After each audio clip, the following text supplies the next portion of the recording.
Hello, I'm Kimberly Hepner at the National Weather Service with Alaska statewide weather. Today we have low pressure that's bringing a very active pattern across the western half of the state, making travel difficult as there's freezing rain, blowing snow conditions across the western coast and just moving into the interior. Freezing rain from McGrath all the way to Kivalina.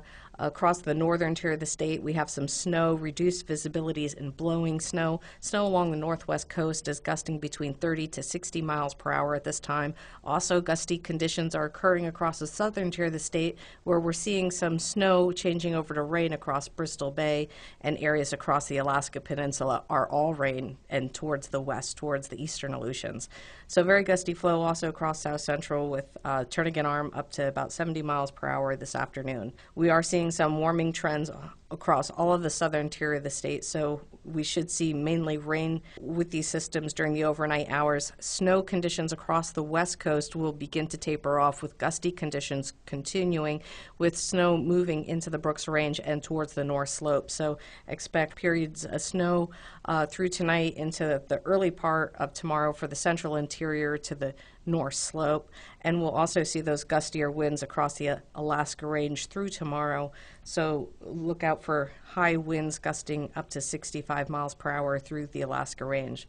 Now, across the Gulf waters, as we head into tomorrow, everything is going to be rain. The winds are going to start tapering down as a weak surface ridge gives a pause across the Alaska Peninsula. Meanwhile, to the west, we have another storm system brewing in the North Pacific, and this is going to be deepening to just below 960 millibars as we head Sunday night into Monday. This system is going to move rapidly north into the Bering on Monday, bring very gusty flow all across from the eastern Bering to the western Bering. Wind directional changes around this system are going to be significant as it moves quickly through, and very strong southeasterly flow out ahead of it with gusts, between 60 to 65 miles per hour along the eastern Bering locations. Mainly rain with this system, and across the interior locations, snow will be winding down with the heaviest snow expected across the eastern Brooks Range and across the Alcan border. Thanks for staying with us. This is Kimberly with Alaska Statewide Weather.